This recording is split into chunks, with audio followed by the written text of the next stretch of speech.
Então, nós estamos numa série de mensagens intitulada Espiritualidade Contagiante. E essa é a nossa terceira mensagem. São 4 mensagens, nós estamos na terceira. E eu queria, antes de mais nada, fazermos uma leitura da Palavra de Deus para nós introduzirmos o tema da mensagem, o tema da série de hoje, ok? Então convido você a abrir a sua Bíblia na carta de Paulo aos Tessalonicenses, capítulo 1.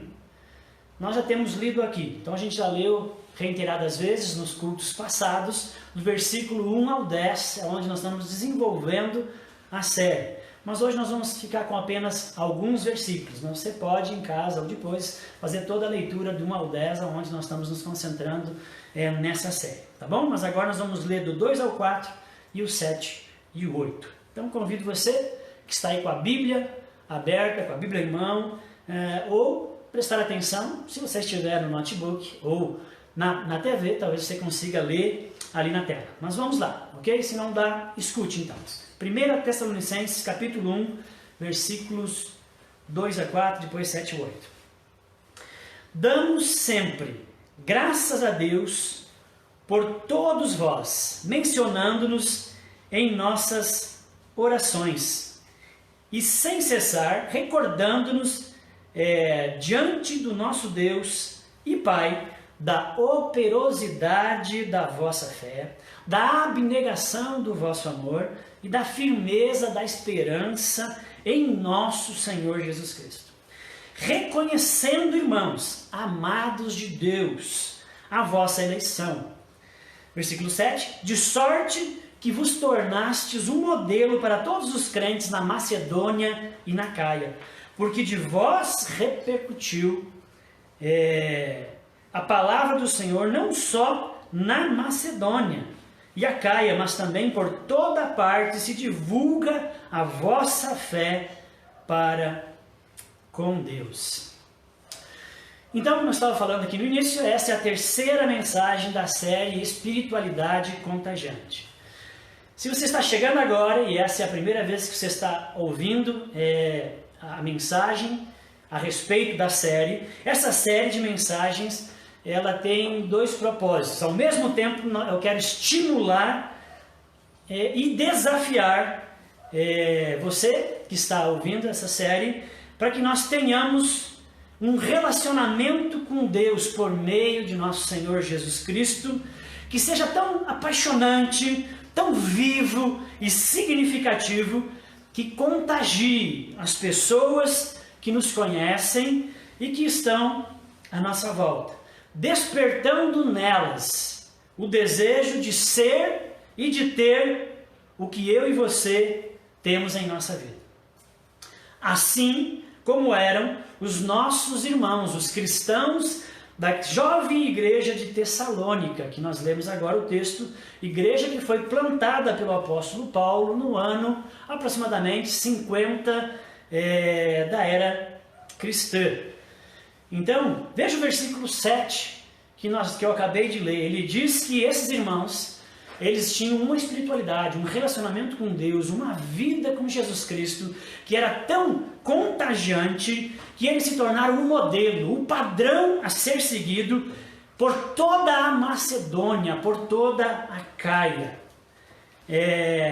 E o que nós vimos a respeito dessa série até aqui é que a espiritualidade contagiante que esses irmãos da igreja da Macedônia tinham era principalmente devido à vida virtuosa que eles desenvolviam, fruto do relacionamento com Deus. Eles eram pessoas que visivelmente via-se as virtudes em sua vida. E esse foi o tema da primeira pregação da série, Vida Virtuosa. Se você não viu, veja, está aí na timeline da página aqui da igreja, você pode vê-la num outro momento. Todos nós conhecemos, eu imagino que você também conheça, todos nós conhecemos indivíduos, crentes, cristãos, que à primeira vista aparentam ser pessoas honestas, pacientes, bondosas e alegres. Mas que diante de uma crise, ou quando ninguém está vendo elas se mostram desonestas, murmuradoras, iracundas, egoístas, sem paciência. Vivem um cristianismo sem realidade. Tem conhecimento, mas não acompanha vida desse conhecimento. Por isso, a vida virtuosa, ela precisa ser prática e não teórica, para que ela seja contagiante, conforme a proposta dessa série. Então, dentre as muitas virtudes que essa jovem igreja de Tessalônica, tinha, apóstolo Paulo destaca 3 dessas virtudes, que está ali no versículo 3 do primeiro capítulo que nós lemos. Eles tinham uma fé operosa, um amor abnegado e uma esperança firme. Isso, na tradição cristã, é chamado de virtudes teologais. São virtudes que nascem e que desenvolvem nas nossas vidas só quando estamos nos relacionando com Deus por meio de Jesus Cristo. Para o apóstolo Paulo, as virtudes teologais, na doutrina paulina, as virtudes teologais são sinais da eleição. Os salvos, os regenerados, eles têm nas suas vidas. E a falta dessas virtudes, então, é sinal de que há problema a respeito da salvação em nossas vidas. As evidências delas em nossas vidas mostram que, de fato, nós nascemos de novo e que somos cidadãos do reino, novas criaturas. Então, além de serem sinais da eleição, na teologia paulina, elas também são escatológicas, elas são virtudes da vida futura, experimentada antecipadamente pelo cristão, pelo discípulo de Jesus, pelo salvo. É a gloriosa vida futura invadindo a realidade presente da vida do crente. Vou explicar mais daqui a pouco o que é isso. Como disse N.T. Wright, já citei aqui nas outras mensagens, no seu livro Eu Creio, eu creio, assim, eu conheci Jesus, eu entendo que Ele é Deus, e agora? O que acontece depois disso? No seu livro tem essa frase que eu quero ler para você. Diz: fé, esperança e amor é a língua falada no mundo de Deus, e fomos convocados para aprender elas antes do dia em que o mundo de Deus e o nosso se unirão para sempre. Fé, esperança e amor é a música tocada no palácio de Deus, e nós somos convidados a aprender e ensaiar antes de chegarmos lá. Fé, esperança e amor não é um dever, é nosso destino. Então essa frase linda está nesse livro do N.T. Wright, que traduz essa realidade futura que é invadido no presente, na vida do cristão, daquele que anda com Jesus. O mundo não as tem, essas virtudes teologais, não as desenvolve de uma maneira plena, bela, empolgante, contagiante. Só o cristão, em relacionamento sério com Deus, pode tê-las em sua plenitude, na sua vida. A fé, a primeira delas, a fé operosa ou fé operante, foi o tema da segunda pregação do domingo passado. E para saber mais sobre essa fé que é operante, você pode também visitar aí o timeline da página e ouvir essa pregação que foi feita domingo passado. Hoje nós vamos falar sobre a firme esperança ou sólida esperança? É o nosso tema, é no que nós nos propomos nessa noite. Esperança, gente, é um tema que está na boca do povo. Né? Falar de esperança, todo mundo tem algo e uma frase pronta. Né? Sempre temos algo para falar sobre a esperança. Né? Principalmente nesses dias, depois que as pessoas falam algumas notícias ruins, elas tendem a terminar com alguma frase pronta de esperança. E vão dizer, mas que nada, dias melhores virão. Mas que nada, tudo vai passar. Ou em outros momentos, dependendo da situação, não desista dos seus sonhos. Acredite, creia. Não desanime. Né? Não desanime. O mundo dá voltas. O seu dia vai chegar. Ou uma clássica, olha, no final, tudo vai dar certo. Fica tranquilo. Pode estar difícil, mas no final tudo vai dar certo. Ou a esperança é a última que morre.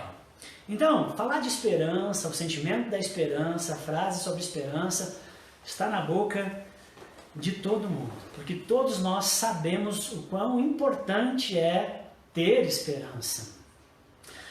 A esperança, é bem verdade, a esperança ela tem um poder incrível. A esperança ela tem um poder fantástico. E eu queria, para ilustrar e para reforçar o poder da esperança, que é o tema dessa reflexão, dessa pregação de hoje, eu queria falar de um experimento que foi realizado em 1957 pelo Dr. Kurt Richter, um geneticista. Ele fez um experimento com ratos. Nesse experimento, ele colocou 3 cilindros, não conforme a figura aqui, transparentes, mas são cilindros escuros, com água. Essas águas, em cada cilindro, tinham a mesma quantidade, a mesma temperatura, para que não influenciasse nos resultados.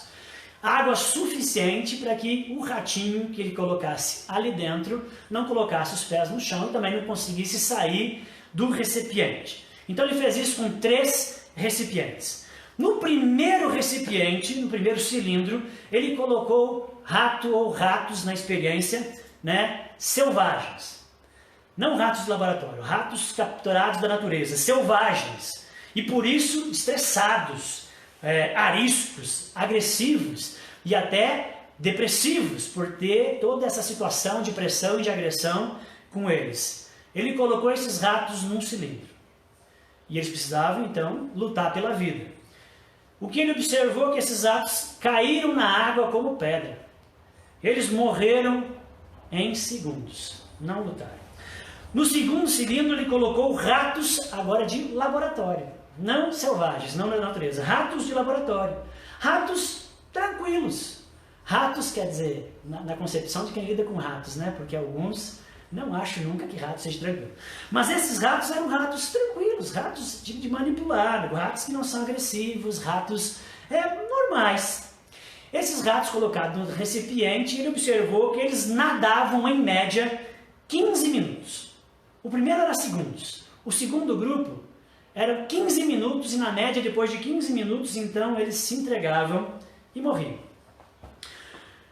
O terceiro grupo, no terceiro cilindro, ele colocou o mesmo tipo de ratos, ratos de laboratórios, tranquilos, normais, não estressados.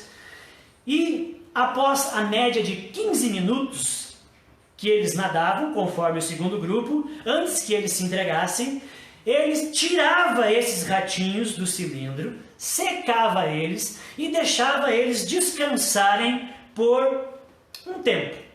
E depois de um tempo, ele recolocava esses ratinhos de novo no cilindro. E surpreendentemente, deu eco aqui, ele observou que esses ratos, eles tiveram uma sobrevida após a reinserção na água, que passou de 15 minutos para 60 horas de natação.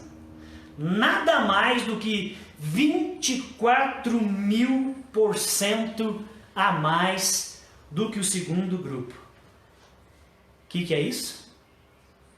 O poder da esperança. Sempre que eu lembro e eu conto essa história, de fato me dá uns arrepios, porque é fantástico. É o poder da esperança. A esperança, sem dúvidas, tem um poder incrível. O primeiro grupo logo morreu. Eles não tinham esperança. Esses gatinhos não tinham esperança. Eles não tinham sentido para a vida, não tinham por que lutar. Eles foram capturados, eles estavam estressados, cansados da vida e eles morreram logo. O segundo grupo lutou por 15 minutos, porque eles tinham esperança. Eles não eram ratos normais, tranquilos. Só que essa esperança que esses ratinhos tinham era uma esperança frágil, pequena, insegura. O terceiro grupo, a semelhança do segundo, os ratos eram semelhantes, só que eles lutaram 60 horas. 24.000% a mais, porque eles tiveram uma experiência de salvação. Porque eles foram salvos do cilindro e recolocados. A má notícia é que a esperança que está na boca do povo, de uso comum, que muitas pessoas dizem ter e professam nas suas frases de efeito, em momentos de crise, momentos que elas acham oportunas, a má notícia é que a esperança que a maioria das pessoas tem se resume a uma esperança do tipo do grupo 1 e, quando no máximo, ao tipo do grupo 2. São são pessoas vazias de esperança, ou com esperanças frágeis, incertas. E eu quero falar hoje, então, sobre o tema da sólida esperança. Da esperança que poderíamos comparar do terceiro grupo. Mas com certeza é muito piegas, e agora nós trazemos essa comparação dos ratinhos para nós, mas tendo-os como analogia, que é da esperança sólida, a esperança verdadeira que nós só encontramos em Jesus e no relacionamento com Deus. E para isso eu queria convidar você a fazer mais uma leitura. 1 Coríntios capítulo 15. 1 Coríntios capítulo 15. O meu objetivo inicial era nós lermos todo o capítulo 15 de Coríntios. Só que ele tem 58 versículos e seria uma leitura bem longa. Mas eu incentivo você. Esse capítulo é o capítulo da esperança. A Bíblia ensina muito sobre esperança, mas esse capítulo é onde tem uma concentração e um objetivo de nos ensinar sobre a esperança. Então eu não vou ler todo o capítulo, mas vou ler algumas partes desse capítulo, tá bom? Então, do versículo 1 até o versículo 11, Paulo vai falar do Evangelho, que é a base, o fundamento, o que nos leva à verdadeira esperança. Né? O fato de que Deus enviou o seu Filho, e Ele veio e morreu por nós na cruz. No terceiro dia Ele ressuscitou, foi visto por muitas testemunhas. Depois disso foi levado aos céus, está à destra de Deus, intercedendo por nós, e um dia voltará para julgar vivos e mortos e viver e reinar eternamente com os seus. Do 1 ao 10 ele resume o Evangelho. Vamos ler o versículo 12. Porque Paulo está escrevendo para uma igreja que em algum momento, depois de conhecer o Evangelho e Paulo ensinar o Evangelho, pessoas estavam duvidando desse Evangelho e dizendo que não é possível que alguém ressuscite. Então Paulo, no versículo 12, vai falar a respeito dessa possibilidade de não haver ressurreição, né? Vai conjecturar sobre isso. Versículo 12. Ora, se é corrente pregar-se que Cristo ressuscitou dentre os mortos, como, pois, afirmam alguns dentre vós que não há ressurreição de mortos? E se não há ressurreição de mortos, então Cristo não ressuscitou. E se Cristo não ressuscitou, é vã a nossa pregação e é vã a nossa fé. E somos tidos por falsas testemunhas de Deus, porque temos asseverado contra Deus que ele ressuscitou a Cristo, ao qual ele não ressuscitou, se é certo que os mortos não ressuscitam. Porque se os mortos não ressuscitam, também Cristo não ressuscitou. E se Cristo não ressuscitou, é vã a nossa fé. Nem sei por que vocês estão aí me assistindo. E ainda permanecemos em nossos pecados. E ainda mais, os que dormiram em Cristo, os que já morreram em Cristo, pereceram. Se a nossa esperança em Cristo se limita apenas a essa vida, somos os mais infelizes de todos os homens. Versículo 20. Mas de fato, Cristo ressuscitou.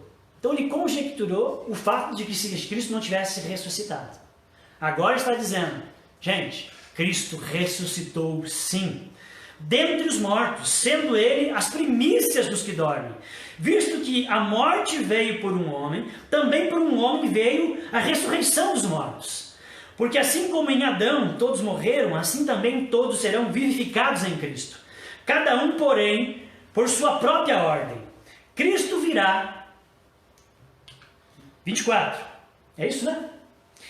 Então virá o fim, quando ele entregar o reino ao Deus Pai, quando houver destruído todo o principado, bem como toda potestade e poder. Porque convém que ele reine até que haja posto todos os inimigos debaixo dos seus pés. O último inimigo a ser destruído é a morte.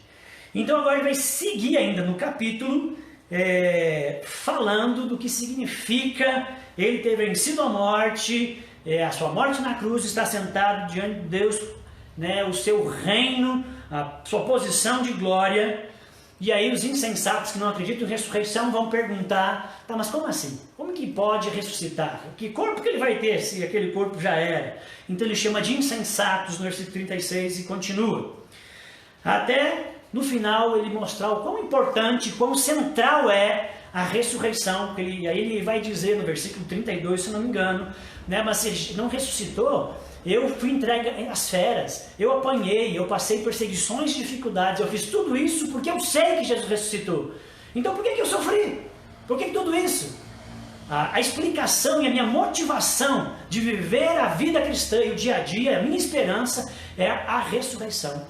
E ele desenvolve isso. E então ele vai chegar na conclusão desse capítulo, no versículo 57, dizendo: graças a Deus que nos dá a vitória por intermédio de nosso Senhor Jesus Cristo. É de Cristo que nós estamos falando. E o versículo 58, então, ele começa com um grande portanto. É a conclusão deste capítulo. Portanto, meus amados irmãos, sede firmes, inabaláveis e sempre abundantes na obra do Senhor, sabendo que no Senhor o nosso trabalho não é vão.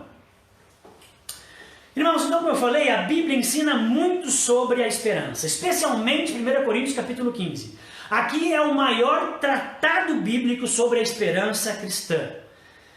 E eu preciso que você leia depois com atenção, com carinho, ponderando e lendo versículo por versículo todo esse capítulo que nós pulamos um pouco aqui. A esperança cristã, essa era uma característica da vida virtuosa dos crentes de Tessalônica, que fazia com que a espiritualidade que eles viviam, fosse contagiante. E era o que dava firmeza e constância à fé deles. Essa espiritualidade visualizada na firme esperança, ou sólida esperança, era a capacidade que eles tinham de manter-se firmes e constantes, mesmo em meio às grandes dificuldades, injustiças, dores e perseguição. Ao ponto de as pessoas olharem para suas vidas e sabendo que eles estavam vivendo essas realidades de dores e perseguição e dificuldade, e as pessoas diziam, entre elas e para elas mesmas, como eles ainda estão de pé. Como pode eles serem firmes, se manterem no caminho? Como podem eles terem solidez diante de tantos problemas? é admirável. Essa firmeza, essa solidez. Eu quero ser assim como eles. Então, agora eu quero entrar aqui no ponto 1 do que eu quero desenvolver para falar da sólida esperança. Mas antes de falar da verdadeira e sólida esperança, eu quero apresentar a vocês aquilo que é a falsa esperança. A falsa esperança que está na boca de muitas pessoas e que as pessoas acham que tem algo de robusto, mas que na verdade é frágil e que só dá para nadar 15 minutos. Então, a falsa esperança. Queria que você lesse comigo, então, de novo, 1 Coríntios 15, 19. 1 Coríntios 15, 19 nos diz que se a nossa esperança está apenas nessa vida, então nós somos os mais miseráveis dos homens. Se a nossa esperança, se a nossa certeza sobre o amanhã se resume apenas a essa vida, significa que você não leva em consideração o porvir e a ressurreição. E a Bíblia fala que esse tipo de esperança que está focada só nessa vida é uma esperança que é vã. É o tipo de esperança que está por aí, que tem, que não está baseada e fundamentada na ressurreição de Cristo. E por isso é uma vida miserável. Outras traduções vão dizer que é uma vida digna de pena. Se a nossa esperança é só para essa vida. Salmos 33, 16 a 17 também nos diz o seguinte: nenhum rei se salva pelo tamanho do seu exército, nenhum guerreiro escapa por causa da sua grande força. O cavalo é vã esperança de vitória, apesar de sua grande força, é incapaz de salvar. Olha só o que o versículo 17 nos diz. Ele fala então de uma vã esperança, de uma esperança que é inútil, por mais que as pessoas professem, ela não sustenta, ela não resolve, é uma esperança vã, porque é uma esperança que está depositada na criatura, é uma esperança que está depositada nos números, no tamanho do exército, na força do guerreiro, no cavalo. É uma esperança vã. Todo mundo hoje, então, fala de esperança. Tem livros sobre isso, vídeos diversos no YouTube sobre isso, músicas que falam de esperança, poemas sobre a esperança, filmes, séries e etc. Mas o uso comum da esperança que as pessoas têm não é a virtude da esperança, do qual nós estamos defendendo aqui, que é uma virtude presente na vida do cristão e só na vida daquele que tem um relacionamento com Deus e que precisa ser desenvolvida porque ela não floresce ao natural mediante um relacionamento sincero com Jesus Cristo. Essa esperança vã que tem por aí não é a virtude da esperança, que é o que eu quero falar hoje. As pessoas usam as estruturas dadas pela fé cristã, que ensina sobre a esperança, mas sem os fundamentos. É apenas as estruturas, mas não tem mas os fundamentos são errados. E por isso, a esperança de uso comum é sem solidez, conforme é sólido a virtude da esperança cristã. No mundo antigo, antes de Jesus, na época de Jesus, no mundo antigo, a esperança não era uma virtude. No mundo antigo, a esperança era considerada um vício. A esperança era algo ruim. A esperança era uma ilusão. Escolas de pensamento gregas, que era o que dominava o mundo antigo com o helenismo e também no Império Romano, as escolas de pensamento gregas, principais, cínicas, estoicas ou epicuristas, era aquilo que Paulo estava combatendo no versículo 32, que se não houver ressurreição, logo Cristo não ressuscitou e a nossa fé é vã, então não tem esperança do amanhã, só o que nós temos é o aqui e agora, então comamos e bebamos, porque amanhã morreremos. Então só o que importa é o aqui e agora, eu tenho que pensar em mim e em ninguém mais.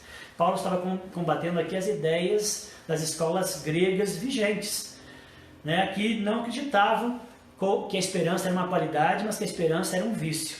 Quem trouxe a esperança, quem ensinou que a esperança era uma virtude e que era uma forma de ver o mundo maravilhosa, foi o cristianismo.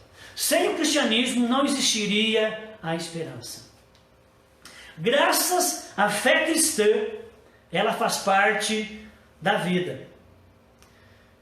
Porém, com a rejeição da fé e com a rejeição do cristianismo, as pessoas não querem saber de Deus nem de Cristo, o que ficou é que as pessoas continuam falando da esperança, que é a herança do cristianismo, mas só com as escrituras. Agora as pessoas não têm mais o fundamento. E por isso é frágil, só dá para 15 minutos. Então, entre os usos comuns, populares, da esperança, está o uso estético. Logo você vai perceber que tem na sua vida e muitas vezes nós vemos isso. O que é o uso estético popular comum da esperança? O sentimentalismo, as emoções sem o fundamento, né? Aquela frase sentimental, clichê que você usa num funeral, numa perda, num momento de dor, na tentativa sentimental de dar esperança para alguém, mas ela é desprovida de fundamento que de fato seja robusto e sustente a pessoa. Então é o uso estético, sentimentalista. Outro uso popular comum é o uso pragmático. As pessoas acreditam que esperança é otimismo. As pessoas acreditam que esperança é positivismo. Que esperança é probabilidade. Que esperança é um cálculo, é sorte. Se o outro exército vem contra mim com 5 mil, mas eu estou indo contra ele com 10 mil, né, eu me encho de esperança, porque eu tenho mais soldados. A probabilidade é que eu vença essa batalha. Então a esperança é probabilidade. A esperança é pragmática. Né? Eu vou para uma entrevista de emprego, é uma vaga para 5 candidatos. Fiquei sabendo que 3 já foram rejeitados, então agora é 2, são 50% de chance. Eu estou com muita esperança. Probabilidade, cálculo, sorte. É assim que as pessoas acham que é a esperança. É o uso pragmático. Também tem o uso filosófico, que é um viés mais amargo e de revolta. Nietzsche, século passado, mais ainda, ele dizia que nós não devemos ter esperança, que nós não devemos esperar nada, que a esperança ela é perigosa. O discurso de Nietzsche não era novo. O Nietzsche só estava voltando ao discurso do mundo antigo. Nietzsche estava ali levantando a bandeira de um neopaganismo que continua forte no nosso meio. À medida que o mundo seculariza e abandona o cristianismo, o paganismo retorna. Então Nietzsche dizia que esperança era ruim, nós não devemos esperar nada. Mas Nietzsche é de alguns séculos atrás, ele tem muitos discípulos. Alguém contemporâneo a Nietzsche, aqui para nós, não para Nietzsche, desculpe, por exemplo, tem vários, mas eu quero citar esse cidadão aqui. Então é o Sponville, e ele escreveu um livro chamado Felicidade Desesperada. Olha que tema doido. Felicidade Desesperada. É um livro da editora Martins Fonte. Ele é interessante. E num trecho desse livro eu quero ler para você. Sponville é um nietzschiano. E também não acredito que a esperança é uma coisa boa. Ele diz assim: se Pascal, um grande pensador cristão do século XV, XVI, se Pascal tiver razão, um ateu não pode escapar ao desespero e logo à infelicidade. é precisamente esse "e logo" do Pascal que tentei, pela minha parte, questionar. Creio, concordando com Pascal, que um ateu lúcido e coerente não pode escapar ao desespero, já que nada espera, senão a morte. O aqui e agora, não tem mais nada do que isso. Porém, Sponville diz, recuso-me a pensar, como ele, com Pascal, que o desespero seja necessariamente uma infelicidade. Se esperamos a felicidade, é porque não somos felizes. Pelo contrário, aquele que fosse plenamente feliz não teria mais nada para esperar. Nesse aspecto, a felicidade é uma felicidade desesperada. Não uma felicidade triste, o que seria contraditório, mas uma felicidade que não espera nada. Basta-lhe o real. Ora, não se espera, por definição, outra coisa senão o real. Só o desesperado, diz Sponville, é feliz. Porque a esperança é a maior tortura que existe. E o desespero é a maior bênção. É a maior beatitude. Espero que você não tenha se identificado com essa frase, com esse texto que eu li. Ele é bem racional, ele tem lógica e sentido. Mas Sponville está dizendo que a esperança é um vício. Ele está concordando com Nietzsche, com a tradição pagã antiga. É um vício, não é uma virtude. E que é melhor não ter do que tê-la.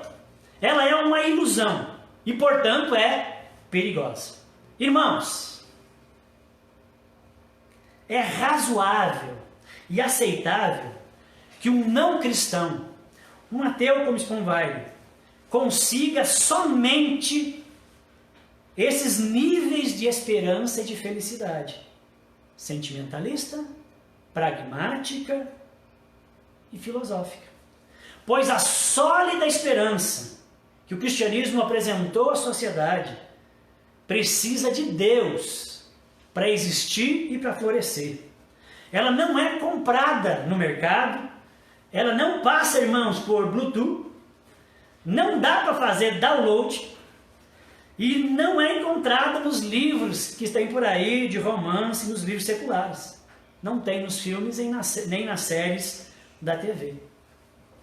O que tem é a falsa esperança. E a falsa esperança, se você tem na sua vida, porque você não desenvolveu a verdadeira esperança e a sólida esperança por meio de um relacionamento sério com Jesus, a falsa esperança é galho fraco, irmão. É certo que nós passaremos por dificuldades, por perdas, por crises. E aí você vai se agarrar no quê? Na falsa esperança. Só que ela só dá para 15 minutos. Ela não dá firmeza, nem solidez, muito menos segurança.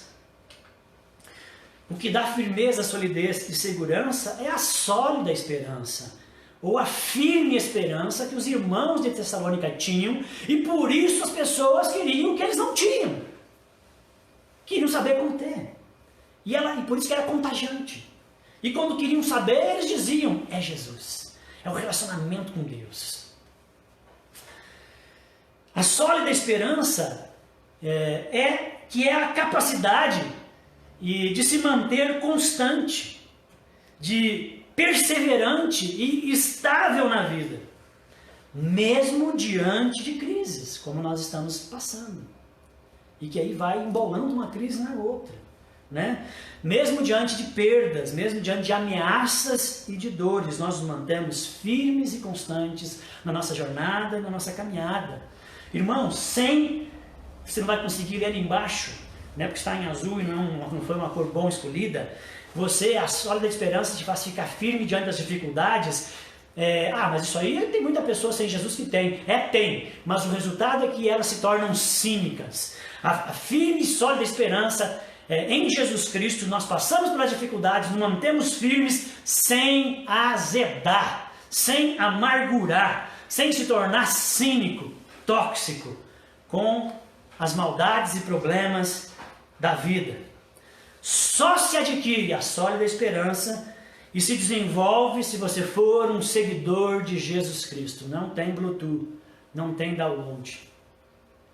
É dádiva de Deus essa virtude. É dádiva de Deus, dada àquele que nasceu de novo. Por isso que Paulo começa 1 Coríntios 15 falando do Evangelho e da salvação que temos em Jesus Cristo. E porque nós nascemos de novo e somos agora uma nova criatura e somos agora cidadãos do reino de Deus, dessa nova sociedade que Deus inaugurou na terra para ser um modelo a uma sociedade que apodrece, é que nós, como cidadãos do reino, nascidos de novos, já começamos a viver. Lembra da frase de Bennett Wright? Nós já começamos a desenvolver essas virtudes na nossa vida e a experimentá-los. Agora no presente, por mais que essas sejam as virtudes do porvir, que todos nós teremos de maneira plena no novo céu e nova terra, nós passamos a desenvolvê-las nessa vida. E por isso elas são contagiantes, porque as pessoas não conseguem tê-las dessa maneira plena que só encontramos em Jesus Cristo. Então, meu querido, eu quero passar aqui ao ponto 2 dessa mensagem e falar, então, mais especificamente, uma vez que eu já falei da falsa esperança, falar da sólida virtude da esperança cristã. Não da esperança sentimentalista, sem fundamento, pragmática, circunstancial, mera probabilidade, filosófica, impessoal, esperança humana. Mas a sólida esperança da certeza que o futuro pertence ao Senhor e nada pode impedir que todas as suas promessas se realizarão no mundo em nossas vidas também. Porque pertencemos a Ele e estamos em suas bondosas mãos. Amém?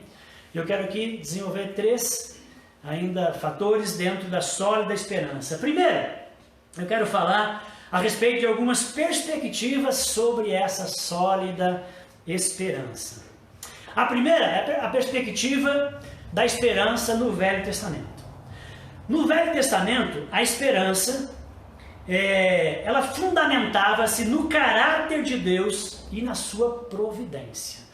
A respeito de quem Deus é, e pensando em Deus, se relacionando com Deus, sabendo quem Deus é, a fidelidade de Deus, as pessoas tinham esperança.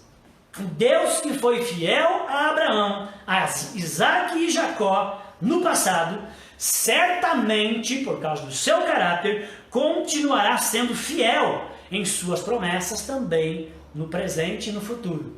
Assim pensavam os crentes do Velho Testamento. Deus se manterá fiel, e essa é a nossa esperança, no presente e no futuro, até que o reino de Davi seja estabelecido na terra para sempre. Essa era a esperança judaica. Então a esperança no Velho Testamento, ela fundamentava-se no caráter de Deus enquanto olhava para o futuro. Ela se fundamentava no caráter de Deus enquanto caminhava para a era messiânica, esperava o reino de Deus.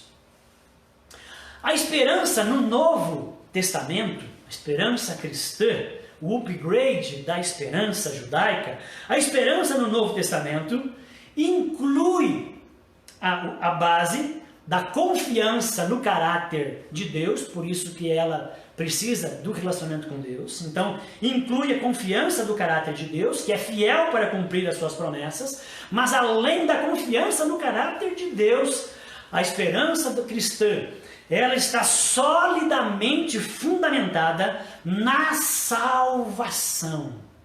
Olha que a experiência daquele homem feita em 1557, ele não era um cristão, estava fazendo uma experiência e descobriu sobre o poder da esperança. Mas o diferencial do pote 3 daqueles ratinhos é que eles passaram por uma experiência de salvação.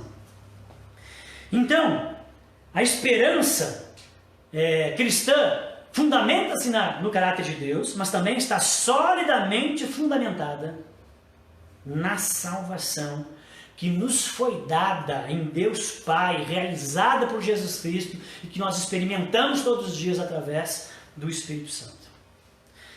Enquanto que o crente do Velho Testamento tinha esperança olhando para frente, para aquilo que viria, o crente do Novo Testamento tem esperança olhando para trás, olhando para aquilo que veio, para aquilo que já aconteceu, olhando para a ressurreição de Jesus, aceitando como um fato histórico o poder de Deus que ressuscitou a Cristo. Então o cristão avança, mas de olho no retrovisor.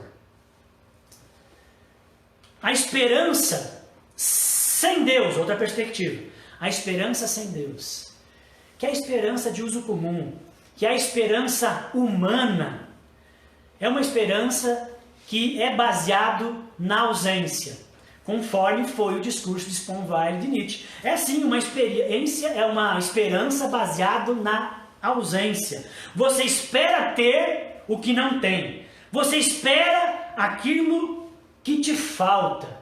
Então você tem esperança de algo que você não tem. É uma experiência baseada na ausência. Mas a esperança cristã não é baseada na ausência. A esperança cristã, sólida, firme, robusta, apaixonante, ela é baseada na presença, naquilo que nós já temos, na salvação consumada e conquistada por Cristo na cruz e garantida por meio da ressurreição.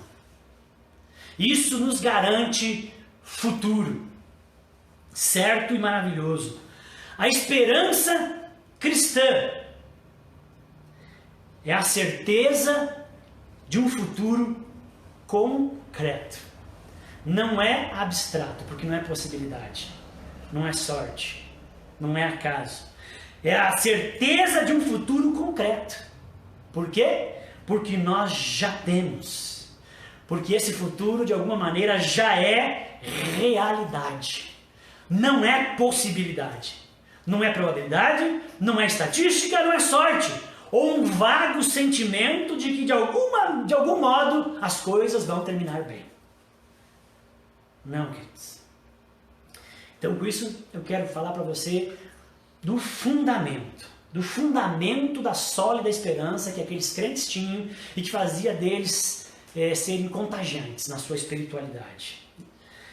O fundamento que falta para as pessoas do pote 1 e do pote 2, né, que tem esse uso comum, que só usam a esperança como estrutura, mas não tem fundamento. O fundamento da sólida esperança, da esperança cristã, que dá firmeza ao crente e ao cristão, é a ressurreição de Jesus Cristo. É isso que Paulo fala em 1 Coríntios 15 o tempo todo o seu discurso é sobre a ressurreição de Jesus Cristo e o quanto isso dá significado para a vida presente e para a vida futura. E é a certeza e a segurança e o consolo do cristão. Então o fundamento da esperança cristã é a ressurreição de Jesus Cristo. Esse é o chão. Essa é a base forte, onde habita a nossa fé e a esperança. A ressurreição de Jesus Cristo. 1 Coríntios capítulo 15, do 3 ao 6, que nós lemos, e vamos ler de novo aqui, diz o seguinte: antes de tudo, eu vos entreguei o que também recebi, que Cristo morreu pelos nossos pecados, segundo as Escrituras, e que foi sepultado, e ressuscitou ao terceiro dia, segundo as Escrituras, e apareceu a Cefas, e apareceu a Pedro, a São Pedro, e depois aos 12, e depois foi visto por mais 500 irmãos de uma só vez, e depois vai dizer, e depois também a mim, tardiamente. Para falar da esperança, Paulo fala da ressurreição, mas para falar disso ele começa falando da salvação e do Evangelho, que é o fundamento de tudo isso.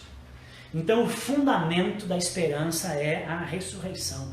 E por isso que nós avançamos para frente na expectativa dos novos céus e nova terra, mas sempre com os olhos na fé poderosa, na ressurreição e o que ela significa. Então, a fé cristã, ela é um futuro concreto, porque um homem já venceu a morte e ressuscitou. Nós sabemos que por causa desse homem, a vida triunfa sobre a morte. Nós sabemos que por causa desse homem, o fim cronológico dos nossos dias não será o fim escatológico. Jesus ressuscitou. Ele venceu a morte e trouxe-nos vida. Foi visto por muitas testemunhas e subiu aos céus, de onde virá para julgar os vivos e os mortos e então reinar com o seu povo para todo sempre, como eu falei. Que esperanças temos de que isso que aconteceu com Jesus e o que isso significa? Que esperanças temos que isso vai acontecer com a gente também? A nossa garantia e a nossa esperança é a ressurreição de Jesus. A própria ressurreição de Jesus é uma garantia de que aquilo que Jesus aconteceu com ele vai acontecer conosco também. A ressurreição de Jesus e o penhor do Espírito Santo é a nossa certeza a respeito de um futuro glorioso e maravilhoso e cheio de alegrias, porque já começou. Não é um futuro que nós não temos acesso. A nossa segurança não está só no amanhã, mas ela também já está presente hoje, ela já começou. A sólida esperança para a vida presente e futura depende da aceitação e compreensão que temos da ressurreição de Jesus Cristo.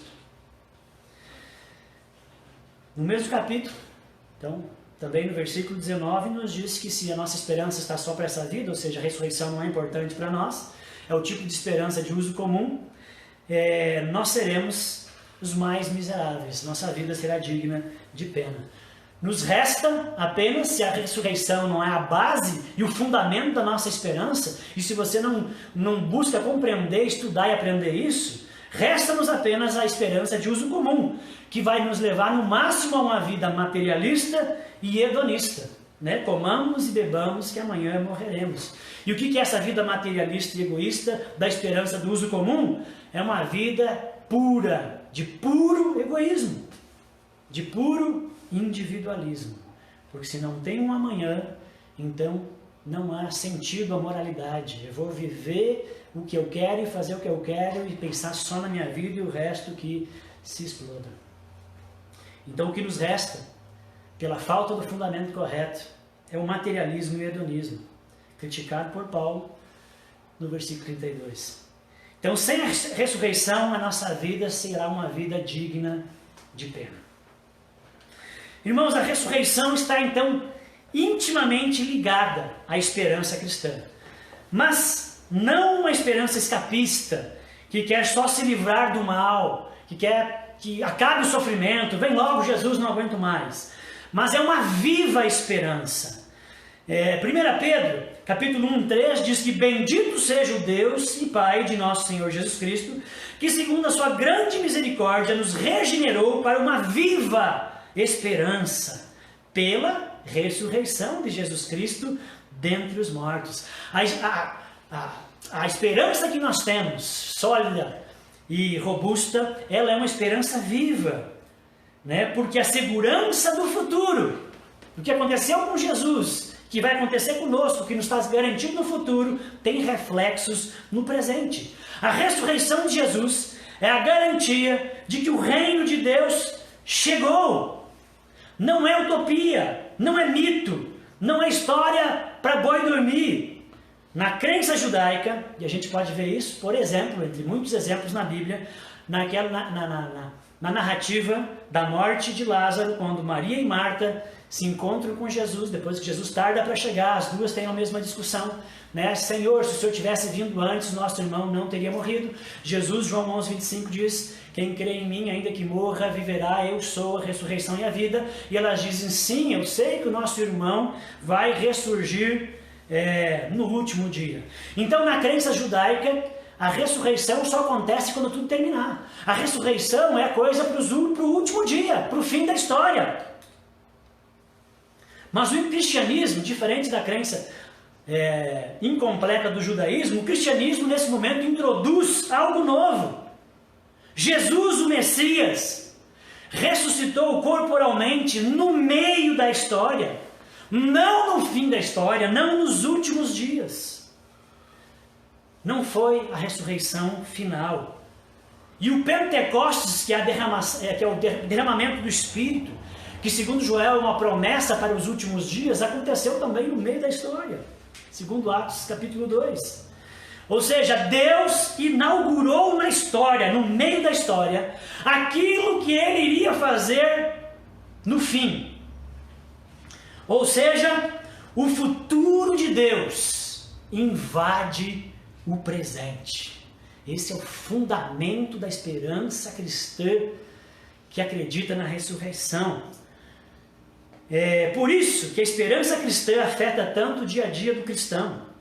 Porque o presente, à luz do passado, que foi a morte e a ressurreição de Jesus e a chegada do reino, faz com que a nossa expectativa do que vai acontecer no futuro seja antecipada para o presente, fazendo com que o presente seja cheio de significado. O presente do cristão se torna vivo, pulsante, significativo, ganha propósitos robustos, a vida faz sentido.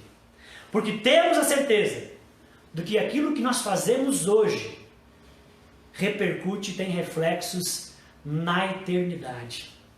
1 Coríntios 15, 58, Paulo termina dizendo, portanto, sede firmes, inabaláveis, constantes na obra do Senhor, porque no Senhor o seu trabalho não é vão. Então você entende que toda a ideia de esperança e de ressurreição renova, ressignifica, preenche, aviva a vida presente do cristão, porque você sabe que aquilo que você faz não é vão, porque você é um cidadão do reino e a sua vida agora é trabalhar para o reino. Quer você esteja pregando o evangelho, quer esteja fazendo uma costura numa camisa do filho, tudo que você faz no Senhor não é vão. Tem significado e reflexo na eternidade. Então a sua vida presente ganha significado. O reino está entre nós, chegou. Você não pode esquecer isso. Mas se o reino chegou, por que ainda vemos tanto mal? Se o reino está aí, por que eu ainda sofro, pastor? Por que ainda há tanta maldade, já que se o reino chegou? Irmãos, é que ele chegou, mas não completamente. Ele chegou, mas está sendo implementado desde a ressurreição de Jesus. E por isso nós vivemos uma ambiguidade. Nós vivemos entre a era antiga e o novo momento inaugurado por Jesus na sua morte e ressurreição. Nós vivemos um período entre duas eras. Essa ambiguidade. E por isso o reino de Deus não é tão claro e não é claro para todos, mas um dia ele será. É porque ainda estamos na presença do pecado. O pecado não foi removido, o mal ainda está presente. Mas viveremos a plenitude só quando acontecer a ressurreição final, ou seja, o dia do Senhor, o último dia, chegar em definitivo. Então nós vivemos entre o já e o ainda não, entre a ressurreição de Jesus e a consumação dos tempos. E isso gera muitas tensões e sofrimentos na vida do crente. E por isso o cristão, o crente do Novo Testamento, tem mais do que só a fidelidade do caráter de Deus e as promessas de um futuro. Ele tem o poder da ressurreição por meio do Espírito Santo que nele habita, para viver na presença de Deus com firmeza e paixão, enquanto espera e suporta, a consumação de todas as coisas, em meio a toda essa dificuldade e ambiguidade. Os sofrimentos pelo qual passamos, irmãos, nos levam também à sólida esperança. Romanos 5,17 diz, ora, se somos filhos, somos também herdeiros, e herdeiros de Deus, e co-herdeiros com Cristo. Se com Ele sofremos, também com ele seremos glorificados. Então, se você é um salvo, um cristão, que está vivendo esse período de ambiguidade, que vive o já e o ainda não, está entre essas duas eras e sabemos que sofreremos e estamos sofrendo, no texto diz que aqueles que são co-herdeiros com Cristo precisam sofrer com Ele antes de serem glorificados com Ele. Irmãos, eu queria que não fosse assim, mas o fato é que é assim. E é isso que a palavra de Deus ensina, né? Que se seremos glorificados, é certo que primeiro sofreremos com Ele.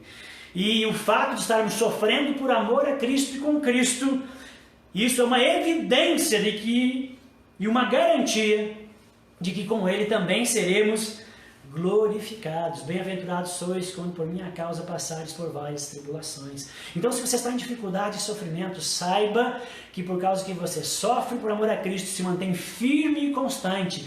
A próprio sofrimento é uma garantia de que você também, uma vez que sofre por amor a Cristo, se mantendo firme e constante, você também será glorificado e consumado em você a boa obra que Deus um dia começou.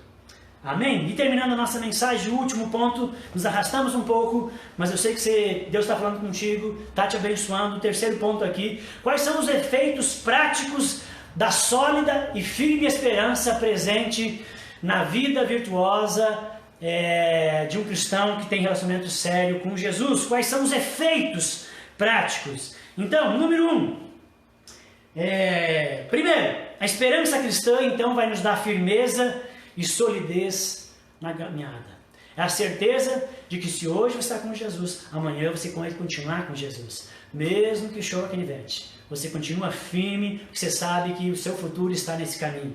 Então vai te dar solidez, firmeza, né? Você apanha, cai, sofre, mas não desiste. Firme esperança. Segundo, nos faz perseverantes e por isso consistentes, robustos, fidedignos. Terceiro, nos traz consolo, por saber que temos um futuro glorioso garantido. Podemos passar dificuldades, pressões, perdas, incompreensões, sofrer o mal na pele, mas nós sabemos que isso é momentâneo. Sabemos que um dia isso tudo cessará. Sabemos que viveremos eternamente em gozo, alegria maravilhosa na presença de Deus. Então nos consola. E em quarto, dá propósito para a vida, propósito para o presente. Por isso que a esperança cristã sólida não é escapista, não é o desejo de fugir desse mundo para que acabe todo o sofrimento. Não, ela dá significado, não somente para o futuro, para a morte, quando nós então não mais padecermos nessa vida, mas ela dá significado e propósito para o presente, porque Jesus Cristo, em Jesus Cristo a nossa vida tem sentido. E o que eu faço é importante. Há razões para viver, não só para morrer. Temos pelo que lutar. 1 Coríntios 15, 30 a 32, que eu acho que é um dos textos que eu li, já não é mais. Né? Diz: e porque também nós nos expomos aos perigos de tanta hora, dia após dia morro. Eu protesto, irmãos, pela glória que tenho em vós outros, em Cristo Jesus nosso Senhor. Se como homem eu lutei em Éfeso, eu enfrentei feras, que me proveito tem? Porque eu só enfrentei as feras, a oposição, porque eu sei que Jesus ressuscitou.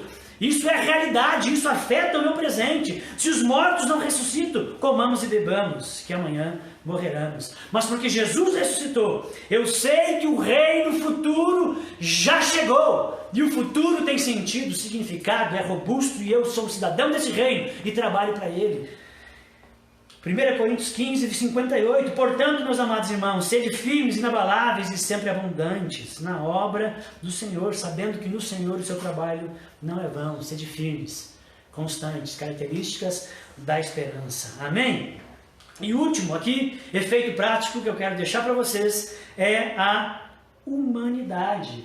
Né, meus irmãos? Uma vida vivida com certeza do amanhã, com um sentido pulsante para o presente, certamente nos traz e nos faz mais gratos, mais tranquilos, mais serenos, mais confiantes e mais amorosos. E enfim, tudo isso mais humanos e atrativos.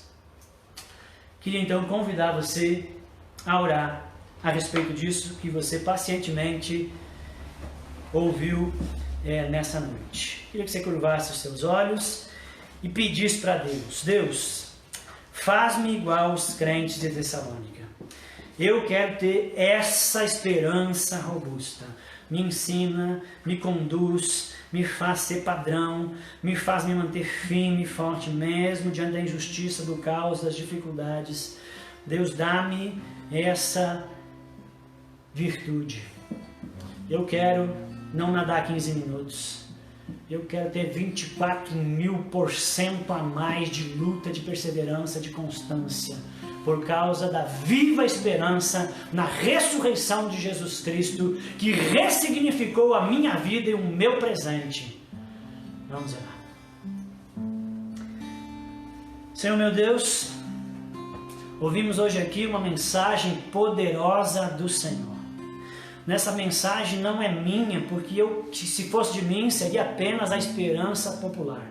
Deus, mas essa esperança que eu falo aqui é a virtude, que flui de um relacionamento sincero e sério com Jesus Cristo, cultivado todos os dias. Nós não somos dignos e nós não teríamos a possibilidade de uma vida intensa, apaixonante, se não fosse Jesus vir até nós, morrer na cruz, ser a ponte que nos leva ao Pai, perdoar os nossos pecados, nos fazer nova criatura, possibilitando relacionamento com Deus. E desse relacionamento com Deus, que é por meio da fé, vem a esperança que nos faz viver num mundo caído, num mundo mau, mas de uma maneira linda, de uma maneira contagiante, de uma maneira firme, Deus, de uma maneira que atrai, Deus, que contagia. Senhor, nos ajuda, mediante a obra do Espírito, que é a garantia, o penhor, do que essas coisas também vão acontecer com a gente. Deus, de que o Senhor nos permite o antegozo das alegrias da eternidade, Deus, já vividas nessa vida, para que o mundo, Deus, num certo sentido, Deus, bebam em nós, queiram em nós, porque não tem por aí, porque não está, Deus, no mercado. Deus, é só num relacionamento com o Senhor e que as pessoas precisam ver em nossas vidas para querer ter. Deus, que essa virtude cresça, frutifique, Deus, em nossas vidas. Que nós possamos nos apaixonar por Jesus, que nós possamos seguir os seus passos, nos agarrar nele, e que essa virtude que nos é dada por ele possa crescer, frutificar por meio desse esmero, Deus, em buscar ao Senhor com a ajuda do Espírito Santo. Senhor, queremos ser como os crentes de Tessalônica. Não queremos andar por essa terra e que o nosso discurso de esperança seja vazio, mas queremos, Senhor, realmente essa esperança sólida e firme. Sei que aquele que me ouve deseja isso. Que o Senhor nos ajude a, nesse caminho, Deus, desenvolver e que sejamos uma vitrine. Deus, e que as pessoas queiram o que nós temos. E que essa relação seja tão significativa em nós, que as pessoas queiram o que nós temos e que nós também não nos contentamos apenas em viver pelo exemplo, mas nós também queremos falar para as pessoas que estão famintas, Deus, de como ter. E como que isso pode encher a vida, ressignificar, trazer propósito e todos esses benefícios que ouvimos aqui ao final dessa mensagem. Senhor meu Deus e Santo Espírito, penhor, Deus e garantia que habita em nós, ajuda-nos. Em nome de Jesus, amém.